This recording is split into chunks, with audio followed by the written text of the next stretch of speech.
नमस्कार, total health में आप सभी का स्वागत है। मैं हूं किरण भारद्वाज।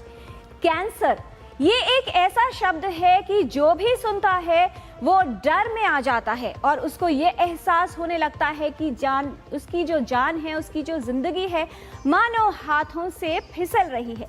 लेकिन कैंसर हमें हो सकता है, शायद इसका अंदाजा व्यक्ति को तब तक नहीं होता जब तक विशेषज्ञ उसे ये न कह दें कि उसको कैंसर हो गया है और अब आगे की लड़ाई लंबी भी होगी, जटिल भी होगी।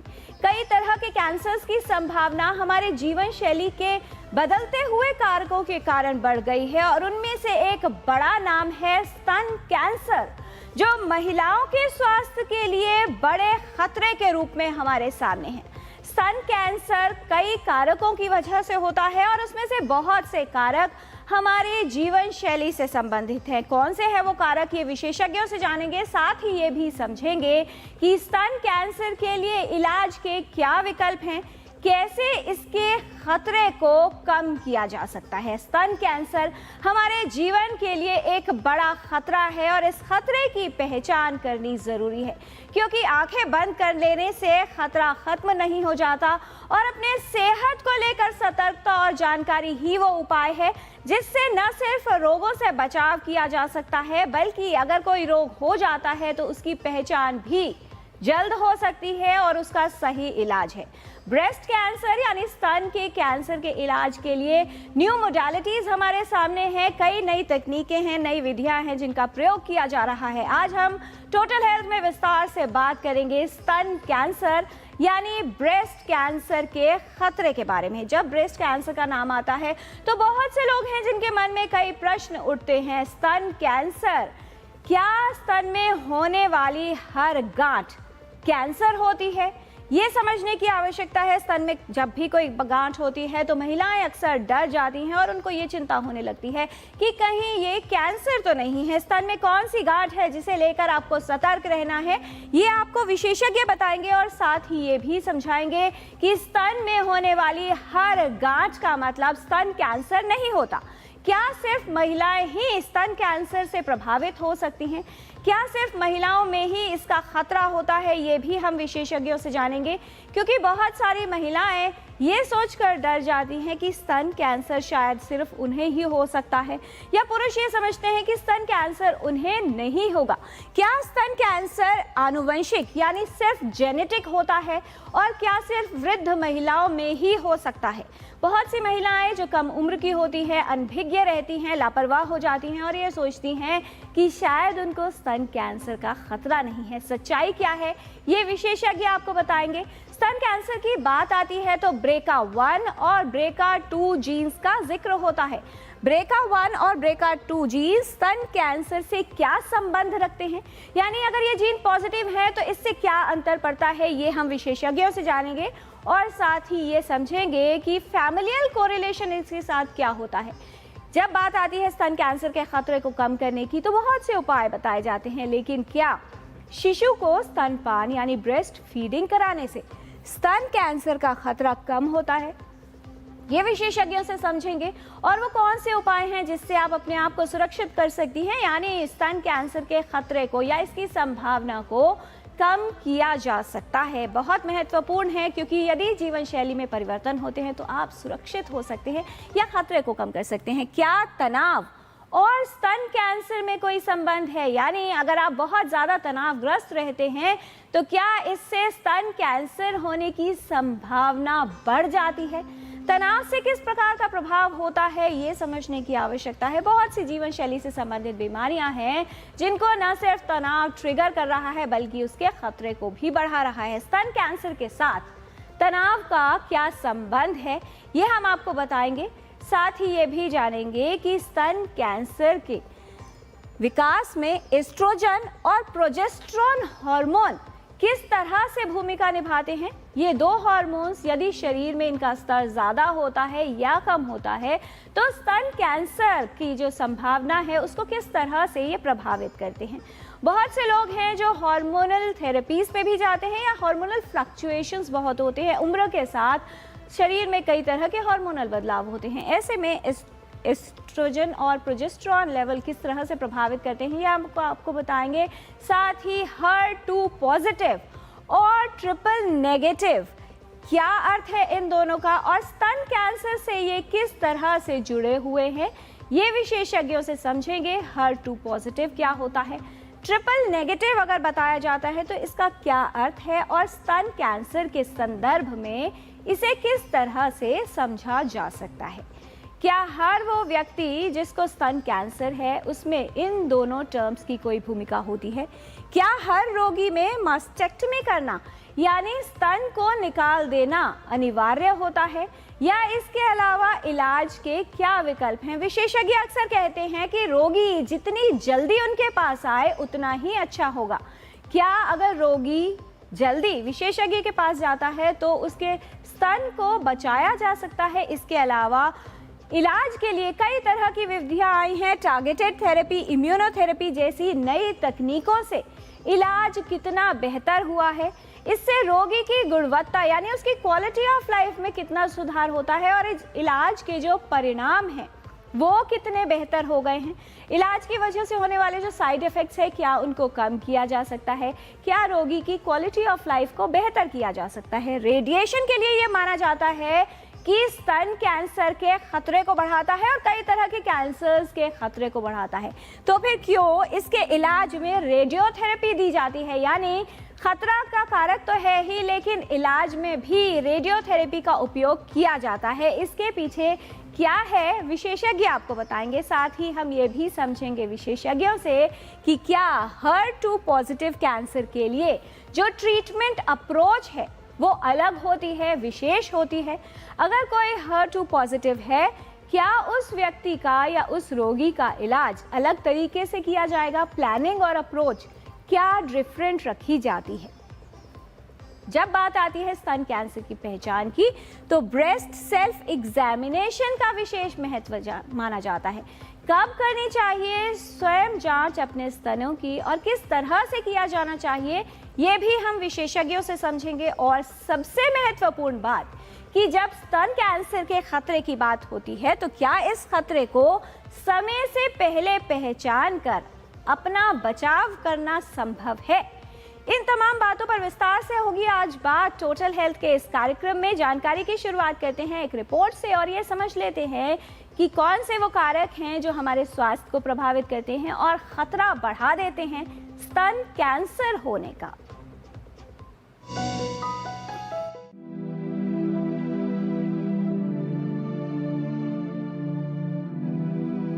स्तन कैंसर महिलाओं में होने वाला आम कैंसर है। अनियंत्रित जीवन शैली के कारण महिलाओं में स्तन कैंसर होने की संभावना लगातार बढ़ रही है। स्तन कैंसर होने पर स्तन की कोशिकाओं में अनियंत्रित रूप से कोशिकाओं की वृद्धि होने लगती है, जिसके कारण गांठ बन जाती है। स्तन कैंसर तेजी से बढ़ता है और यदि सही समय पर इलाज न हो तो शरीर के अन्य अंगों में फैल सकता है। जीवन शैली से संबंधित कई ऐसे कारक हैं जो स्तन कैंसर के खतरे को बढ़ाते हैं। स्तन कैंसर का पारिवारिक इतिहास यानी फैमिली हिस्ट्री, मोटापा या अधिक वजन, व्यायाम न करना, शारीरिक श्रम में कमी, शराब व तंबाकू का सेवन, 30 वर्ष की आयु के बाद गर्भधारण और शिशु को स्तनपान न कराना, इन सभी कारकों से स्तन कैंसर होने की संभावना बढ़ जाती है। शादी देर से होना, अधिक उम्र में गर्भधारण कैंसर के खतरे को बढ़ाता है। स्तन कैंसर के लक्षणों में स्तन में गांठ हो जाती है। यदि स्तन में किसी प्रकार का बदलाव नजर आए तो आवश्यक है कि तुरंत एक विशेषज्ञ को दिखाया जाए। स्तन कैंसर के मामलों में देरी न सिर्फ रोग की जटिलताएं बढ़ाती है, कैंसर पूरे शरीर में फैल सकता है, बल्कि जीवन के लिए खतरा भी उत्पन्न करती है। आवश्यक है कि सभी महिलाएं स्तन कैंसर के लक्षणों के प्रति सतर्क रहें। कोई भी असामान्य लक्षण होने पर तुरंत एक विशेषज्ञ को दिखाएं और सही इलाज करवाएं।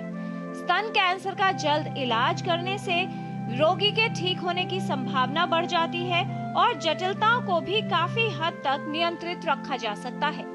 स्तन कैंसर के विषय में जानकारी और जागरूकता स्तन कैंसर की जल्द पहचान और सही इलाज में उपयोगी है। यदि सही समय पर इलाज मिले तो रोगी के जीवन को बेहतर बनाना संभव हो सकता है। जानकारी और जागरूकता स्तन कैंसर को जल्द पहचानने और उससे बचाव में उपयोगी है। किरण भारद्वाज, डीडी न्यूज।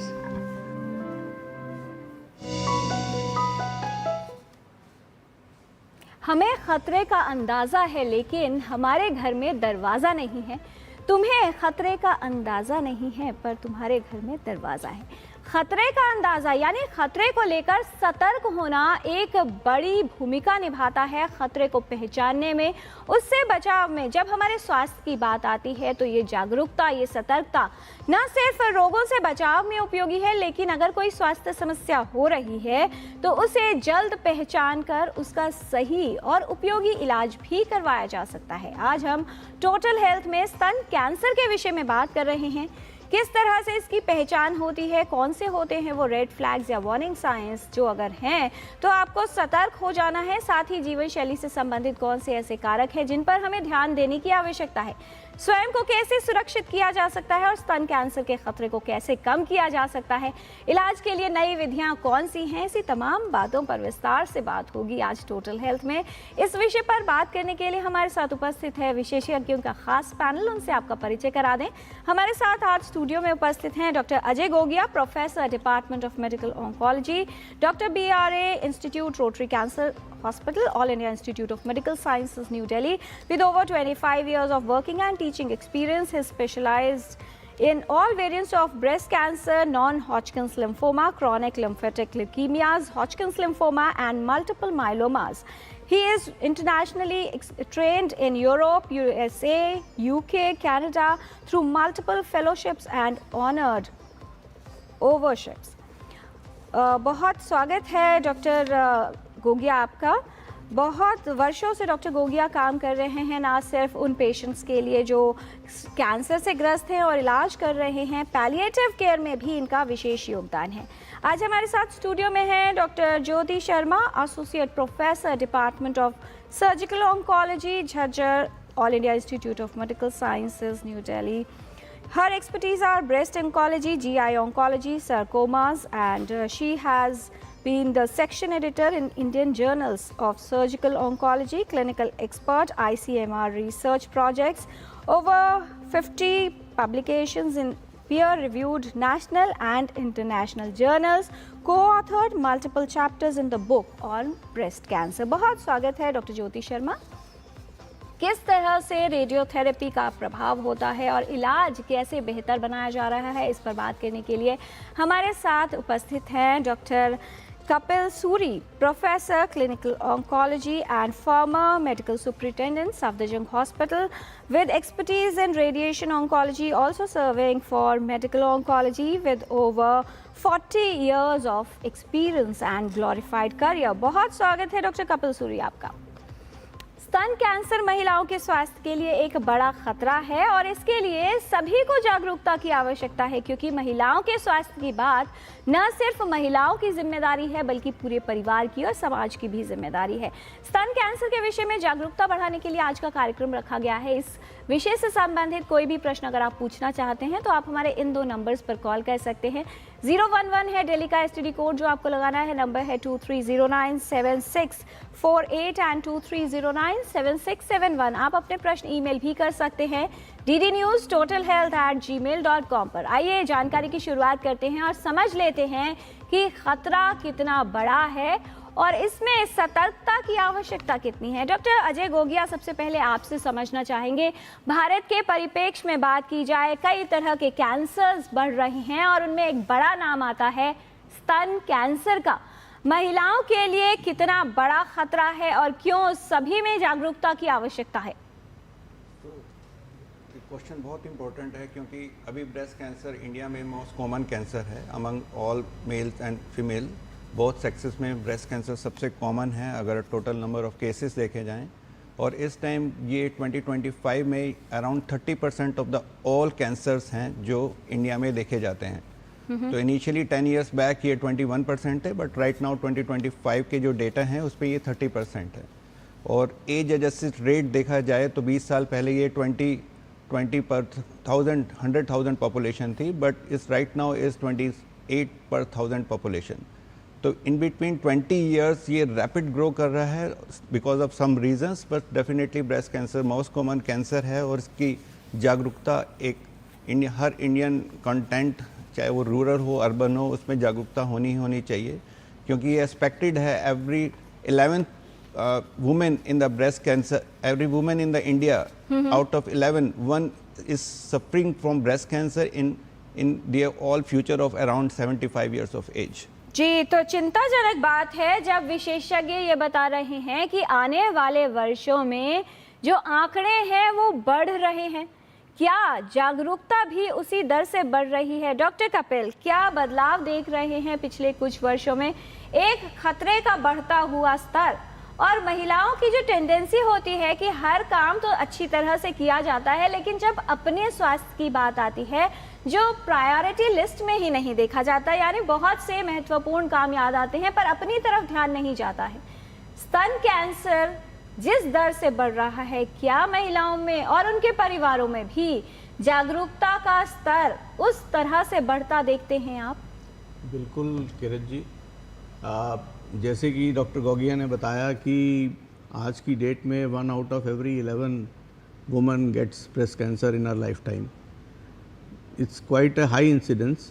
और इसका एक तो ये है कि आज की डेट में हम जागरूकता बढ़ने की वजह से अर्ली स्टेज में कैंसर पकड़ रहे हैं। दूसरा, अवेयरनेस बहुत बढ़ रही है लोगों में, और लोग आजकल हमें स्क्रीनिंग के लिए आते हैं और जिससे हम उनको अर्ली स्टेज में कैंसर को पकड़ पाते हैं जी। तो स्पेशली पहले ये मोडालिटीज़ नहीं थी, और अर्बन सिटीज़ में दिल्ली, बॉम्बे एंड कलकत्ता जैसे जितनी भी मेट्रोज़ हैं, इसमें इनकी फैसिलिटीज़ इतनी अच्छी हैं कि अर्ली स्टेज में कैंसर को पकड़ा जा सकता है। तो जागरूकता बढ़ना एक बहुत बड़ा कारण है कि कैंसर का नंबर हमें ज़्यादा नज़र आता है जी। ऐसा नहीं है कि कैंसर का इंसिडेंस ही खाली बढ़ा है, कैंसर के प्रति जागरूकता बढ़ी है, जिसकी वजह से कैंसर अर्ली स्टेज में पकड़ा जा रहा है। चलिए, ये तो एक अच्छी बात हुई कि लोग जो है जागरूक हो रहे हैं और सतर्क भी हो रहे हैं अपनी सेहत को लेकर। डॉक्टर ज्योति, किस तरह के बदलाव हमारी जीवन शैली में आए हैं जिसमें आपको लगता है कि ये जो खतरा है स्तन कैंसर होने का, इसकी ओर कहीं ना कहीं महिलाएं जा रही हैं और अब कम आयु में भी काफ़ी केसेस सामने आ रहे हैं? जी, ये बिल्कुल सही है कि अब एज़ कम्पेयर टू वेस्टर्न, जब हम वहाँ देखते हैं कि जो कम एज होती है वो 50 इयर्स होती है, हमारे यहाँ पे कम एज में around 40s is the median age जहाँ पे महिलाओं को ये कैंसर हो रहा है। एक कारण है लाइफस्टाइल चेंजेस। ये कैंसर ज़्यादा है अर्बन, मतलब मेट्रो सिटीज़ में एज़ कम्पेयर टू जो गांव वगैरह में है। हम यहाँ देखते हैं कि 8 से 11 में एक महिला को हो रहा है गांव में, वहीं अगर अर्बन सिटीज़ या मेट्रोज़ में देखा जाए तो 30 महिलाओं को हो रहा है। 1 लाख में से 30 महिलाओं को हो रहा है।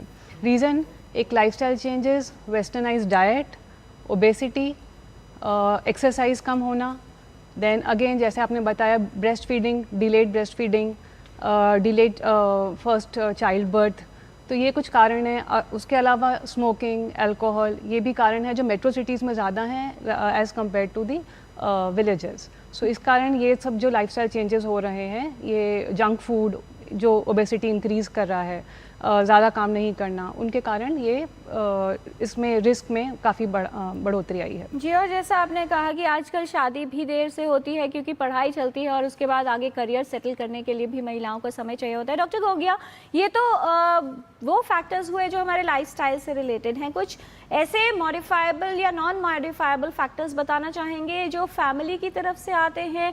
जब ब्रेस्ट कैंसर की बात होती है तो फैमिलियल कोरिलेशन या जेनेटिक्स कितना काम करता है? मैम, तो ब्रेस्ट कैंसर 2 टाइप से हम देखते हैं उसके रिस्क फैक्टर, एक मॉडिफाइबल, एक नॉन मॉडिफाइबल। तो नॉन मॉडिफाइबल में सबसे इंपॉर्टेंट है आपकी एज। जैसे जैसे आपकी एज बढ़ रही होती है, ब्रेस्ट कैंसर के रिस्क बढ़ रहे होते हैं।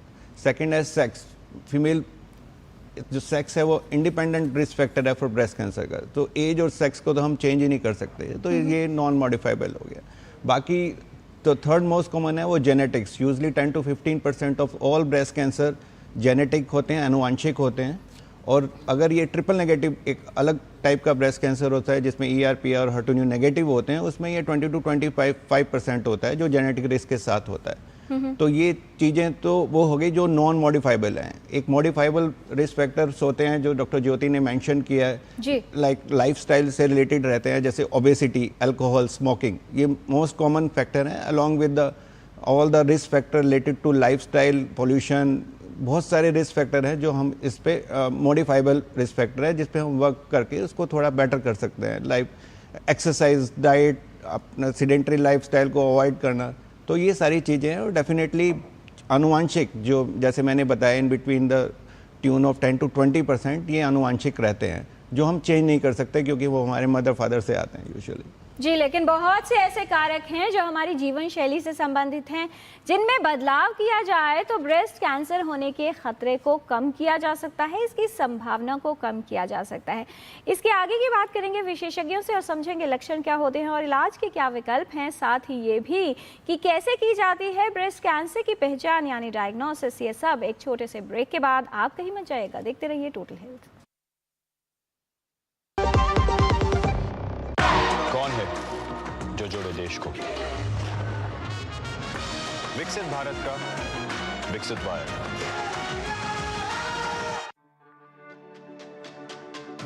मेरी पसंद, मेरी पसंद, मेरी पसंद, मेरी पसंद, हमारी पसंद। हम सबकी पसंद। मजबूत देश का मजबूत सरिया हो गया स्टील। ओ हरी भैया, अरे वाह, खेतों में कौन सी फसल लगाए हो? 12 महीने कमा कर दे ऐसी फसल। क्या? मैंने नया व्यवसाय शुरू किया है। उसके लिए पैसे? इसमें किसी निवेश की जरूरत ही नहीं। अच्छा, मुखिया जी। अरे मुखिया जी, नमस्ते। अरे हरी, कब आ रहे हो? आप बस चलिए, मैं पहुंचता हूं। अब मैं LIC एजेंट हूं। LIC एजेंट बनो, अब बड़ा सोचो। हमारी वेबसाइट पर जाएं या अपनी नजदीकी LIC शाखा से संपर्क करें।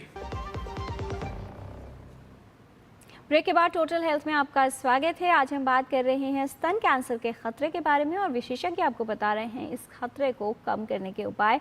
बहुत सारे ईमेल्स हमारे पास आने लगे हैं।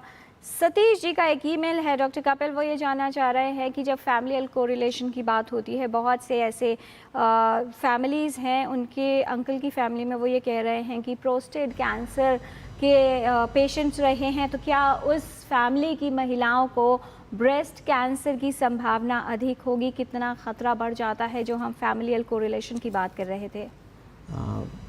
वेल, प्रोस्टेट कैंसर एक अलग जेनेटिक डोमेन में आता है। वो मेल्स में होता है एंड ब्रेस्ट कैंसर फीमेल्स में होता है। हेरिडिटरी जो ब्रेस्ट कैंसर है स्पेशली देखा गया है जिनकी मदर्स को या फर्स्ट मैटरनल वो है, जैसे मासी हो गया उसको है या सिस्टर को है, तो उनको रिस्क अगर है तो उनको अगर ब्रेस्ट कैंसर हुआ है तो उनके बच्चों को ब्रेस्ट कैंसर होने का रिस्क रहता है। एंड स्पेशली प्रोस्टेट कैंसर में एक P53 जीन एक्टिवेशन होती है, जिस P53 जीन अगर फीमेल्स में एक्टिवेटेड हो तो उनका रिस्क बढ़ जाता है, बट ऐसा कोई मेन फैक्टर नहीं है ये। Mainly it is a female oriented genetic predominance कि अगर फीमेल मदर को या मासी को ब्रेस्ट कैंसर है तो उनके बच्चों को ब्रेस्ट कैंसर होने के चांसेस ज़्यादा होते हैं। जी, रजत जी का एक ईमेल है डॉक्टर गोगिया, वो ये कह रहे हैं क्या ब्रेस्ट कैंसर पुरुषों में भी हो सकता है और BRCA1 एंड BRCA2 जीन्स क्या है, इसके विषय में थोड़ा विस्तार से बताएं। द फर्स्ट क्वेश्चन इज जो ब्रेस्ट कैंसर है मेल्स में हो सकता है, डेफिनेटली यस, बट वो रेयर है और तो 100 में से एक को, मतलब इसकी जो परसेंटेज है इस 1% of the all breast cancer is from male breast cancer. तो डेफिनेटली हो सकता है बट इसकी परसेंटेज बहुत कम है और बहुत रेयर है। सेकंड, BRCA1-2 जैसे मैंने पहले बताया, ये BRCA1-2 एक जीन्स हैं जिनके म्यूटेशन पे ब्रेस्ट कैंसर होने की प्रोबेबिलिटी बढ़ सकती है। फॉर एग्जांपल, एक पेशेंट है जो BRCA1-2 है, उसकी प्रोबेबिलिटी रहेगी अराउंड 60 to 80% ब्रेस्ट कैंसर होने की और 40 to 60% ओवेरियन कैंसर होने की। तो ये जीन हैं जिनके म्यूटेशन होने से, जिसमें BRCA1 मोस्ट कॉमन है, BRCA2 थोड़ा अनकॉमन है BRCA1 में होने की प्रोबेबिलिटी, जैसे मैंने पहले बताया, ट्रिपल नेगेटिव ब्रेस्ट कैंसर होने की प्रोबेबिलिटी थोड़ी ज़्यादा हो सकती है। BRCA2 में हार्मोन पॉजिटिव ब्रेस्ट कैंसर की होने की प्रोबेबिलिटी ज़्यादा हो सकती है।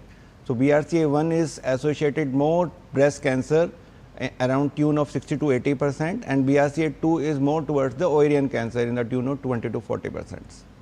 राइट डॉक्टर ज्योति, कौन से वो लक्षण हैं? हालांकि जब स्तन का कैंसर होता है तो मैक्सिमम यही कहा जाता है कि अगर स्तन में कोई भी गांठ है तो उसको नज़रअंदाज नहीं करना है। आमतौर पर किस तरह से लक्षण सामने आते हैं और कब एक महिला को विशेषज्ञ के पास जाना चाहिए?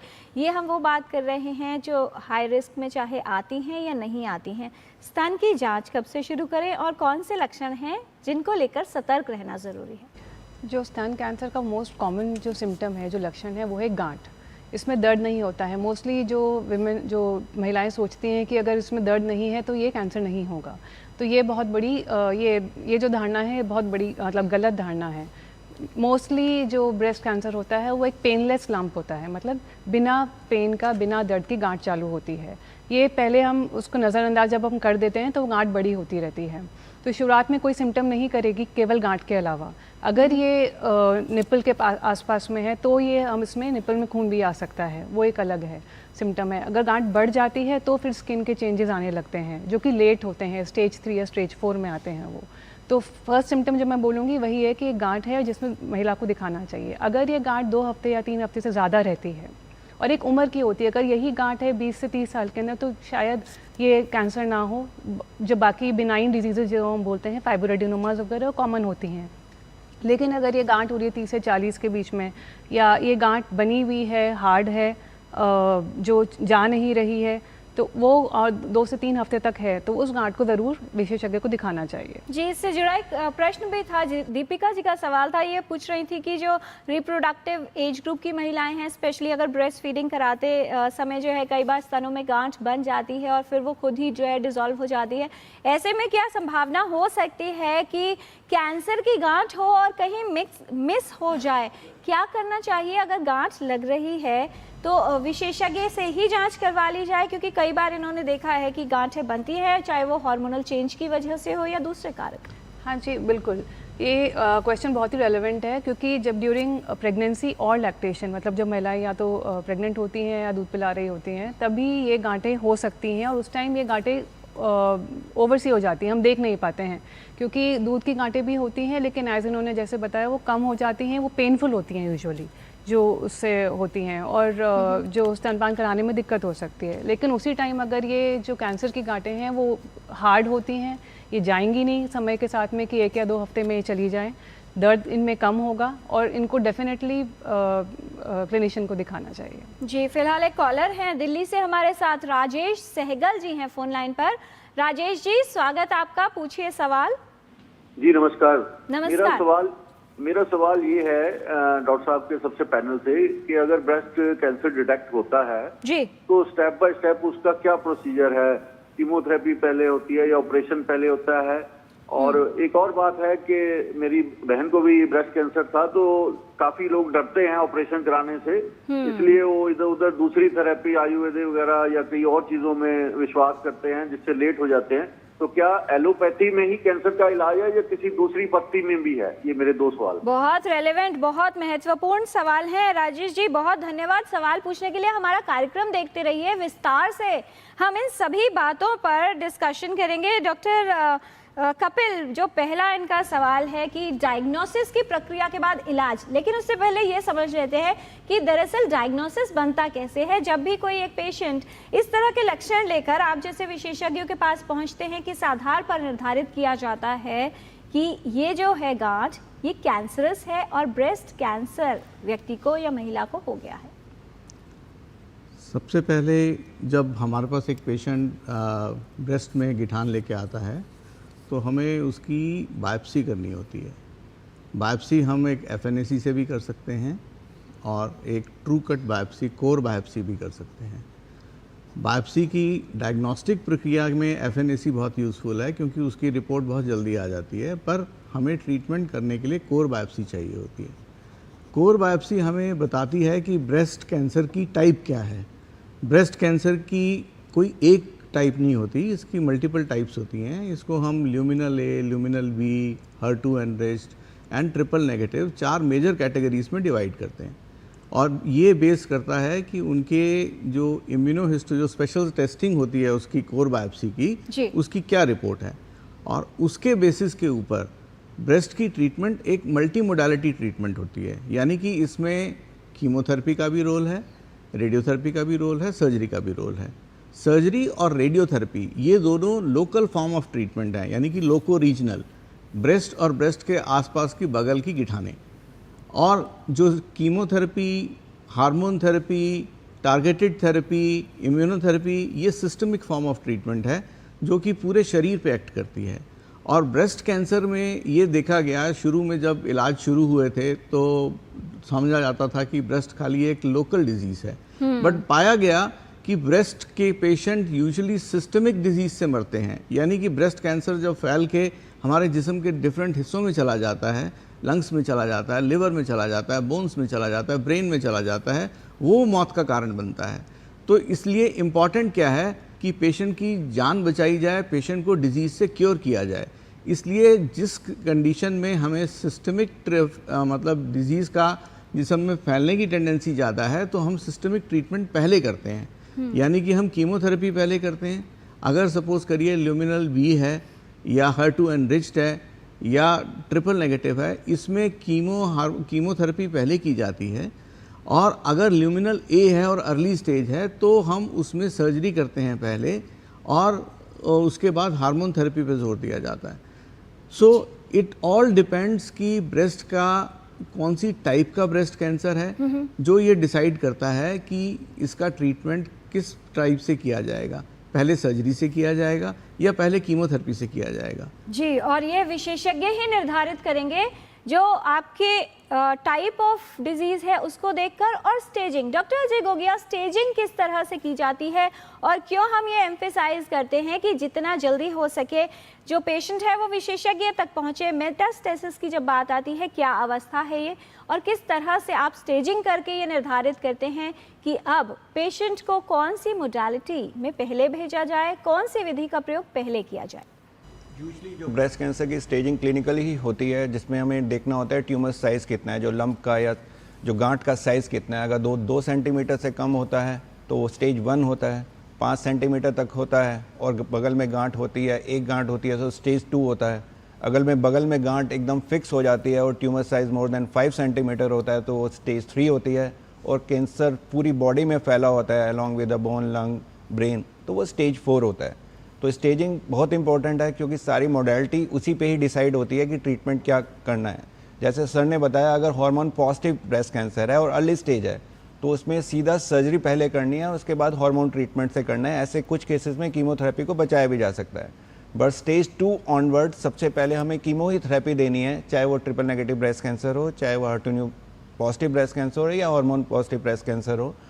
उसमें पहले कीमो दे के ब्रेस्ट को श्रिंक किया जाता है, उसको ऑपरेट किया जाता है। उसके बाद जो हिस्टोपैथोलॉजी होती है उसके बाद उसको ट्रीट किया जाता है according to histopathology report. And stage 4 में यूजुअली पैलिएटिव ट्रीटमेंट होता है, यूजुअली कीमोथेरेपी, इम्यूनोथेरेपी या टारगेट ट्रीटमेंट से स्टार्ट होता है ट्रीटमेंट।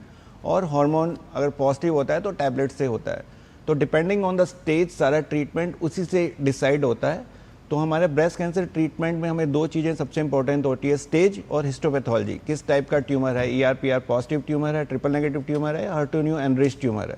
और स्टेज 2, 3, 4 यूजली स्टेज 1, 2 क्यूरेटिव रहती हैं, स्टेज 3 बॉर्डर लाइन रहती हैं, स्टेज 4 पैलिएटिव रहती हैं, जिसमें सर्वाइवल लिमिटेड होता है। जी, डॉक्टर ज्योति, राजेश जी ने एक पॉइंट और भी उठाया था कि बहुत सारी जो महिलाएं हैं वो दूसरे पैथीज या दूसरे आसान विकल्पों की तरफ इसलिए चली जाती हैं क्योंकि मन में एक डर है। कुछ लोग ये डरते हैं कि सर्जरी करवाई जाएगी तो ब्रेस्ट रिमूवल हो जाएगा। कुछ लोग तो सिर्फ बायोप्सी करवाने से भी डरते हैं, ये सोचकर कि कैंसर फैल जाएगा।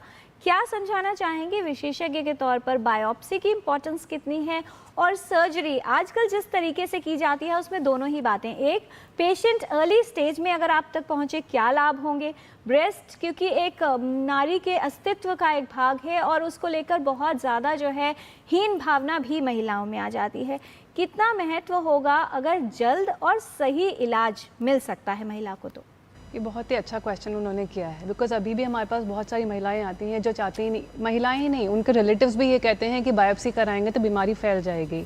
ये बहुत ही गलत धारणा है। बायोप्सी से ही हम डायग्नोसिस एस्टैब्लिश कर सकते हैं। जैसे अभी बताया, हमने बात करी अभी कि उस कैसी बीमारी, किस तरीके का ये ब्रेस्ट कैंसर है, वो केवल बायोप्सी के बेसिस पे ही हम डिसाइड पता कर सकते हैं। सो बायोप्सी बहुत इंपॉर्टेंट है।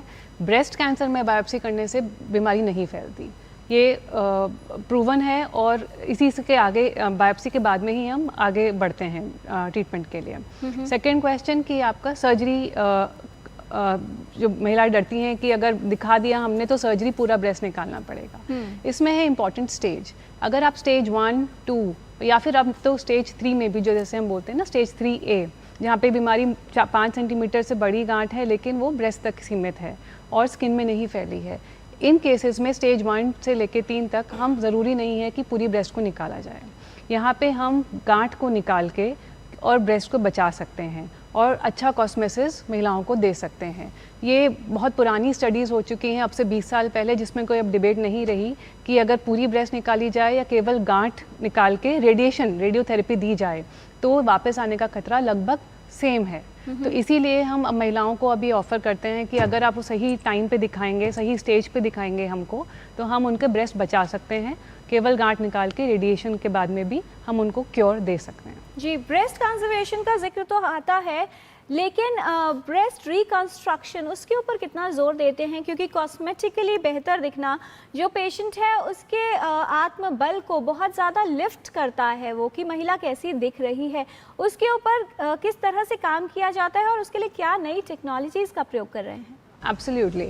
तो जहाँ पे हम ब्रेस्ट को नहीं बचा सकते, जैसे कि मल्टीफोकल, जहाँ पे बीमारी एक गांठ एक नहीं है, कई जगह ब्रेस्ट में गांठ फैली हुई है, 3 या 4 गांठें हैं लेकिन वो स्किन तक नहीं आई है, ऐसी स्थिति में जहाँ पे वो स्टेज 3 है, हम ये नहीं करते कि एक एक गांठ को हम निकालेंगे। उसमें हम ये कर सकते हैं कि पूरे ही ब्रेस्ट को निकाल के और उसके अंदर इम्प्लांट रिकंस्ट्रक्शन होता है, जो कि सिलिकॉन इम्प्लांट्स आते हैं जो बहुत टाइम से यूज़ हो रहे हैं, उनकी सेफ्टी एस्टैब्लिश्ड है। तो ऐसे केसेस में हम केवल जो पूरे ब्रेस्ट को निकाल के और इम्प्लांट रिकंस्ट्रक्शन कर सकते हैं।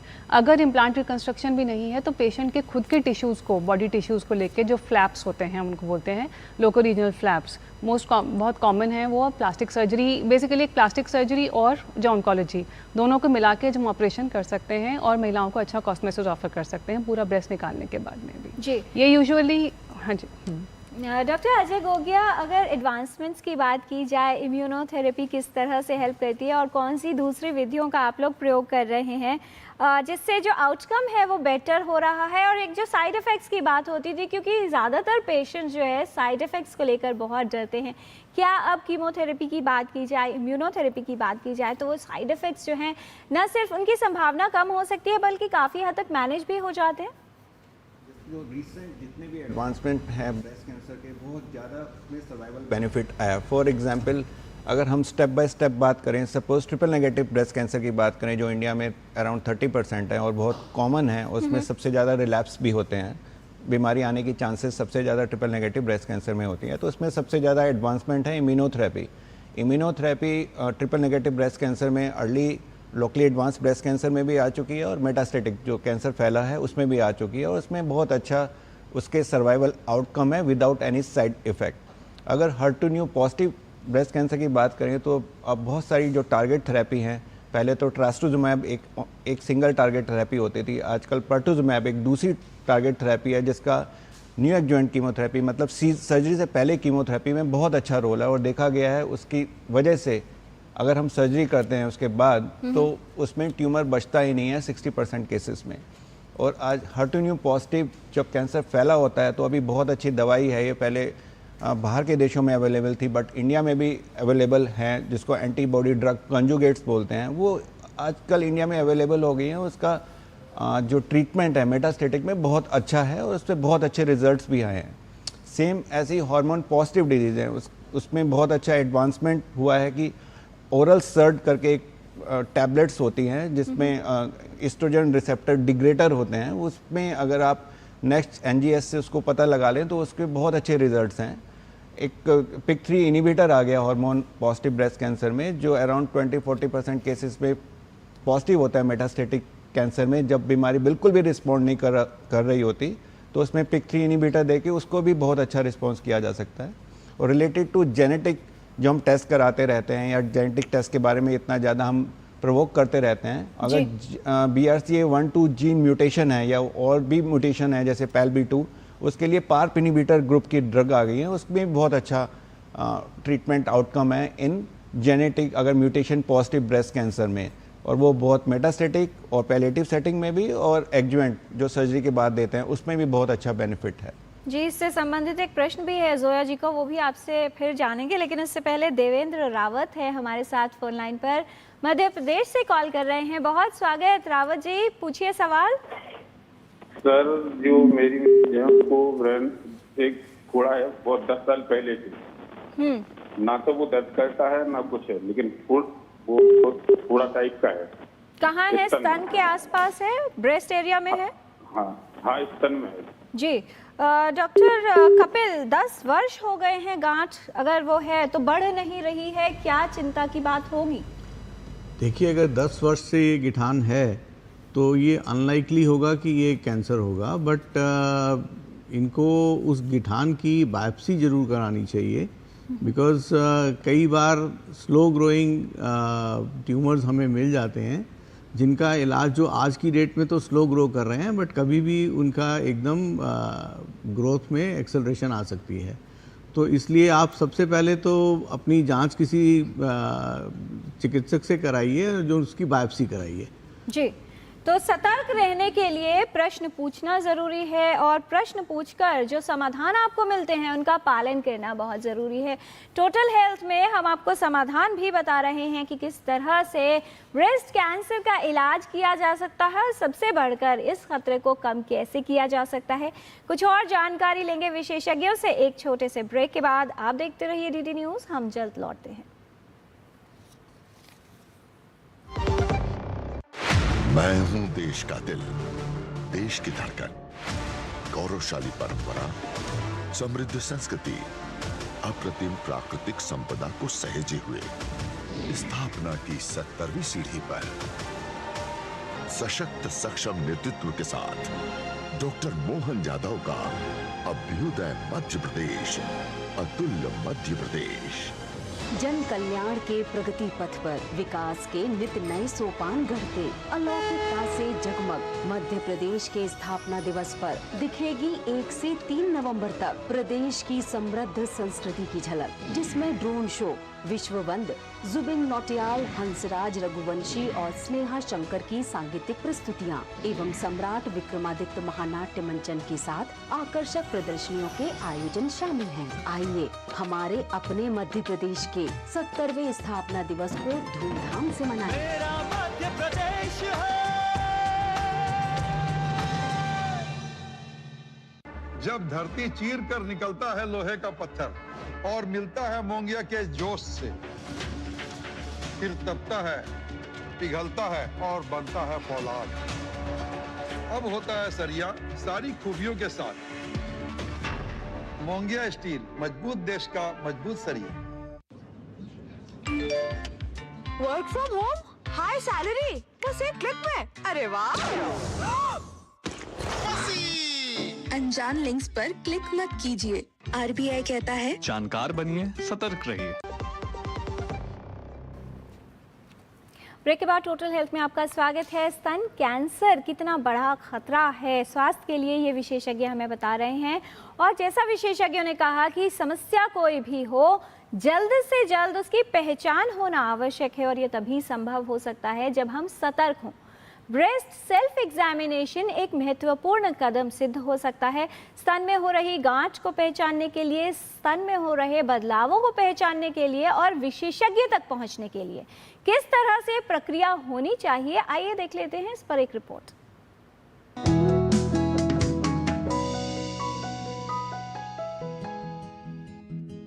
अपने स्तनों की जांच प्रतिमाह करनी चाहिए। स्तन स्वपरीक्षण में बस कुछ ही मिनट लगते हैं। अपनी बाहों को बगल में रखें। स्तन के आकार, सूजन, त्वचा में गड्ढे या निप्पल की स्थिति में किसी भी बदलाव पर ध्यान दें। अपनी बाहों को अपने सिर के ऊपर उठाएं और उन्हीं परिवर्तनों को देखें। अपने हाथ को अपनी कमर पर रखें और अपने स्तन की मांसपेशियों को इस तरह दबाएं कि वे लचीली हो जाएं। फिर से वही बदलाव देखें। घर पर स्तन की शारीरिक जांच करने के 2 तरीके हैं। खड़े होकर स्तन स्वपरीक्षण। अपने बाएं स्तन की जांच करने के लिए अपने दाहिने हाथ की उंगलियों का प्रयोग करें।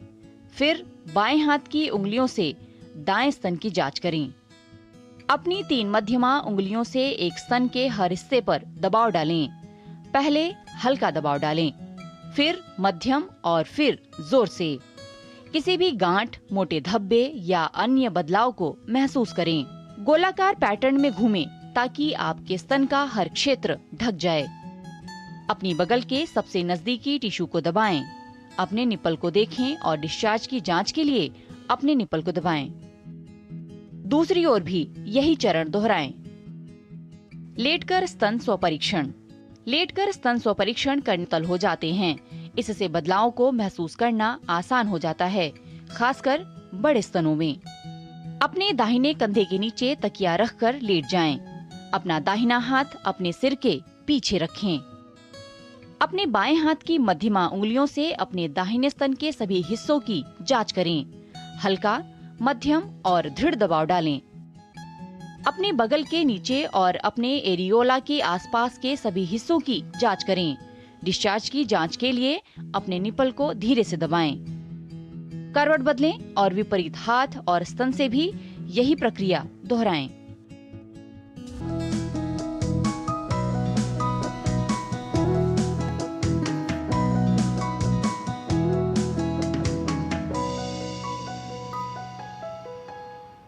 अपनी सेहत को लेकर थोड़ी सी सतर्कता आपको खतरे का अंदाज़ा करा सकती है और बहुत ज़्यादा जटिलताएं जो उस अवस्था में होने की संभावना है उन्हें भी रोक सकती है। सही समय पर इलाज, सही तरीके से इलाज बहुत ज़्यादा लाभकारी सिद्ध होता है, न सिर्फ क्वालिटी ऑफ लाइफ को मेंटेन करने के लिए बल्कि रोगी की जो स्थिति है उसको बेहतर करने के लिए और इलाज के बेहतर परिणामों के लिए। किस तरह की एडवांसमेंट्स हैं इस पर हमने थोड़ी सी बात की है। डॉक्टर कपिल, क्या बताना चाहेंगे?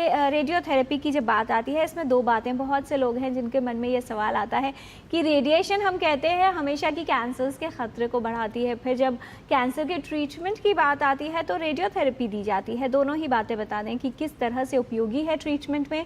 और एडवांसमेंट्स की बात की जाए तो क्या जो है परिणाम आप देख रहे हैं नई टेक्नोलॉजी के उपयोग से, कितना बेहतर हुआ है इलाज?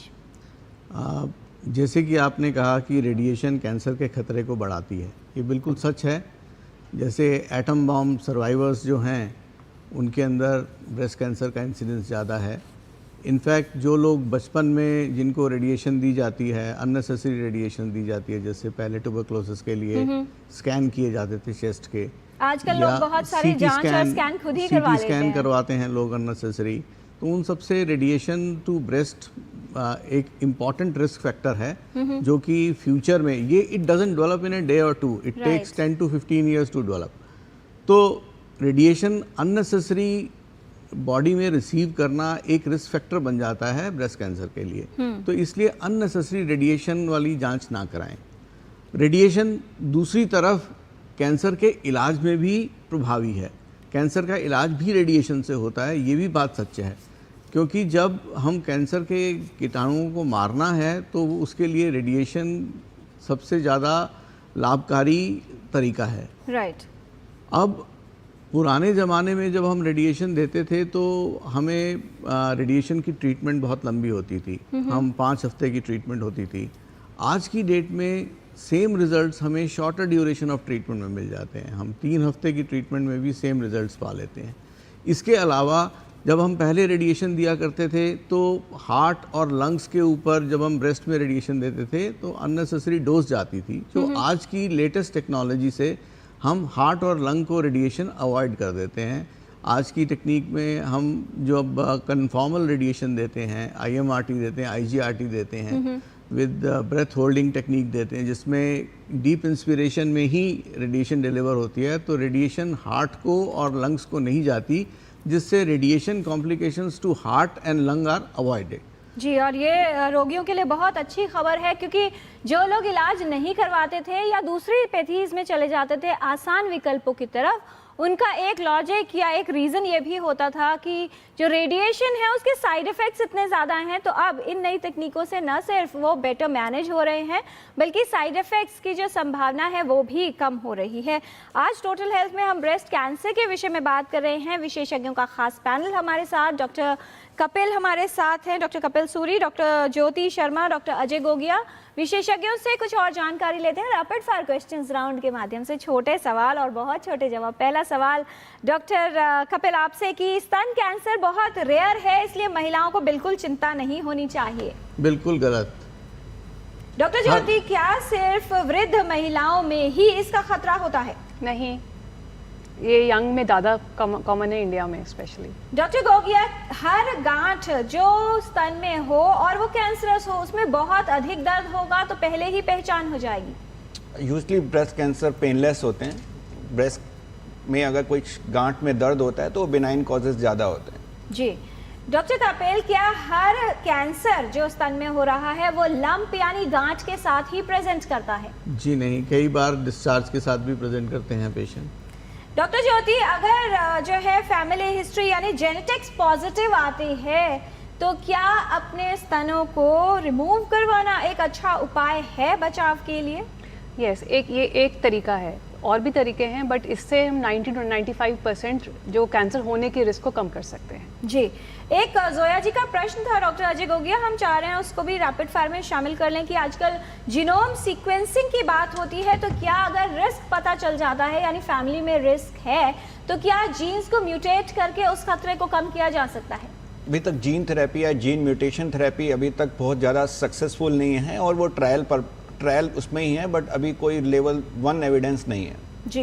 इनमें से क्या स्तन कैंसर के खतरे को बढ़ाता है स्तन के आसपास यानी बगल में डीओ परफ्यूम्स का बहुत अधिक प्रयोग करना या चेस्ट रेडिएशन अधिक मात्रा में होना? डॉक्टर कपिल।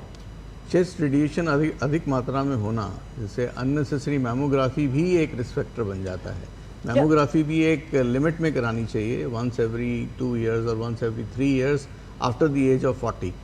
एंड या जिनके अंदर फैमिली हिस्ट्री है ब्रेस्ट कैंसर की, उनमें ये अर्ली स्क्रीनिंग शुरू करते हैं हम। राइट। और एक और विकल्प है, हम अल्ट्रासाउंड से भी स्क्रीनिंग कर सकते हैं। अगर मैमोग्राफी और अल्ट्रासाउंड कंबाइन किया जाए तो स्क्रीन करके ब्रेस्ट कैंसर डिटेक्ट करने के चांसेस बहुत ज़्यादा हो जाते हैं।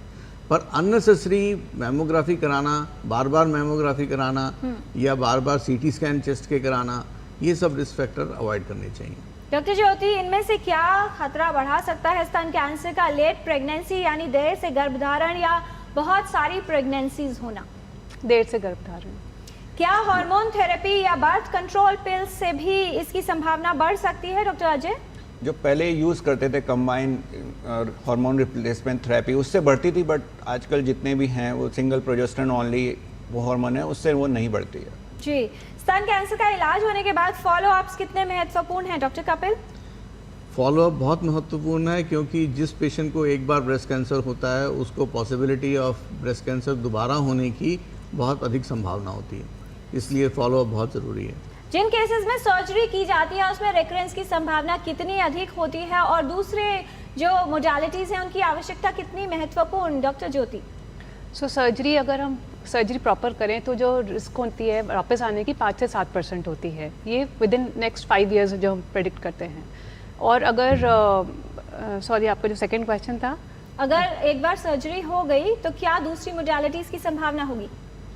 सर्जरी के बाद में रेडिएशन ज़रूरी है अगर हम ब्रेस्ट बचाने वाला ऑपरेशन करें, ब्रेस्ट कंजर्वेशन करें। Right. और अगर इवन आफ्टर ब्रेस्ट रिमूवल के बाद में स्टेज के डिपेंड करता है तो रेडिएशन उसमें भी ज़रूरी है, stage 3 stage 4। Doctor Ajay Gogia, जिनका इलाज पूरी तरह से संभव न हो वो भी क्यों विशेषज्ञ के पास जाएं? पैलिएटिव केयर या ट्रीटमेंट कितना लाभकारी?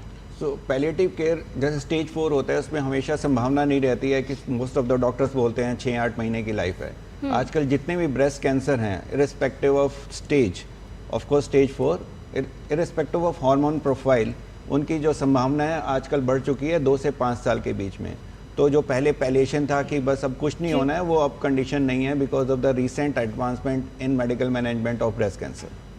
डॉक्टर कपिल, क्या संदेश देना चाहेंगे हमारे तमाम व्यूअर्स को? स्तन कैंसर के खतरे को कैसे कम कर सकते हैं? एक वाक्य में आपका संदेश।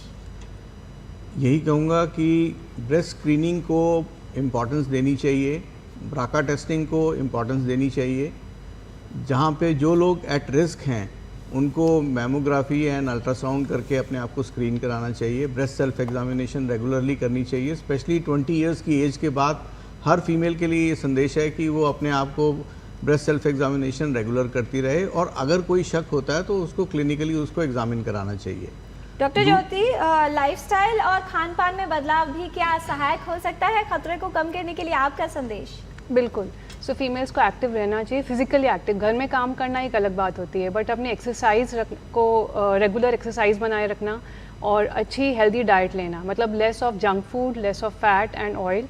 वेट गेन एक रिस्क फैक्टर है फॉर ब्रेस्ट कैंसर, सो उसी हिसाब से हमको ध्यान रखना चाहिए। डॉक्टर अजय गोगिया, क्या कहना चाहेंगे? खतरा तो है, बट उसकी पहचान और सतर्कता कितनी आवश्यक है? तो सबसे इम्पोर्टेंट है स्क्रीनिंग एंड प्रिवेंशन, क्योंकि जैसे मैंने बताया 4 स्टेज होती हैं। स्टेज 1 में जो सर्वाइवल है 95% होता है, स्टेज 2 में 80% होता है, स्टेज 3 में 50-60% होता है, स्टेज 4 में 20 और 30% होता है। तो जितनी जल्दी डिटेक्ट करेंगे स्टेज उतनी जल्दी डिटेक्ट होगा, सर्वाइवल उतना ज़्यादा बढ़ेगा। और सबसे इम्पोर्टेंट है जिस कंडीशंस में प्रिवेंशन में हम जो यूज़ करते हैं स्क्रीनिंग मोडालिटी, वो 40 से 75 साल की उम्र में हर 2 साल में एक बार होनी चाहिए मैमोग्राम। लेकिन बहुत सारे एरिया है जहाँ पे मैमोग्राफ मशीन अवेलेबल नहीं है, तो ब्रेस्ट सेल्फ एग्जामिनेशन एक क्रूड मेथड है। क्लिनिकल ब्रेस्ट एग्जामिनेशन एक दूसरा मेथड है जहाँ पे डॉक्टर्स हैं, और जहाँ पे डॉक्टर्स नहीं भी हैं तो ब्रेस्ट सेल्फ एग्जामिनेशन, उसमें हम सब पेशेंट को जो हम हेल्थ कैंप लगाते हैं वो रूल ऑफ 3 होता है। 3 फिंगर से करना है, 3 पोजीशन पे करना है, 3 एरिया देखने हैं और 3 मिनट लगेंगे। तो ये रूल ऑफ 3 जहाँ पे ब्रेस्ट कैंसर मशीन्स नहीं हैं या डॉक्टर्स नहीं हैं, उसमें भी अवॉइड हो सकता है ये ब्रेस्ट कैंसर की प्रोबेबिलिटी। बहुत धन्यवाद इस तमाम जानकारी के लिए डॉक्टर कपिल आपका, डॉक्टर ज्योति शर्मा, डॉक्टर अजय गोगिया, आप सभी का। विस्तार से हमारे विशेषज्ञों ने आपको बताया है कि कैसे आप स्तन कैंसर के खतरे को कर सकते हैं कम और अपने स्वास्थ्य को कर सकते हैं सुरक्षित। स्वस्थ जीवन शैली, संतुलित आहार, व्यायाम करना, तनाव को दूर रखना तमाम उपाय हैं जिससे न सिर्फ कैंसर जैसी बीमारियां बल्कि जीवन शैली से संबंधित बहुत सी बीमारियां हैं जिनका खतरा कम होता है। महत्वपूर्ण बात यह है कि हमें अपनी सेहत को लेकर सतर्क रहना है। स्तन में क्या बदलाव आ रहे हैं ये आप तभी समझ सकती हैं जब आप हर महीने अपने स्तन का निरीक्षण या परीक्षण करती हैं, ब्रेस्ट सेल्फ एग्जामिनेशन करती हैं, और कोई भी ऐसा लक्षण होता है तो बिल्कुल भी नज़रअंदाज नहीं करना है। आसान विकल्पों के चक्कर में ना ही समय नष्ट करना है, ना ही इधर उधर भागना है। आपको जाना है एक सही विशेषज्ञ के पास, जानना है कि बीमारी है या नहीं और उसका सही इलाज क्या होगा। छोटी सी सावधानी बड़ी समस्या से आपको बचा सकती है। इसीलिए अपने सेहत को लेकर जो खतरे हैं उन्हें पहचानिए, सतर्क रहिए और सेहत संबंधित जानकारी हम आप तक ऐसे ही पहुंचाते रहेंगे टोटल हेल्थ के माध्यम से। आज के कार्यक्रम में इतना ही। हमारी पूरी टीम को दीजिए अनुमति। नमस्कार।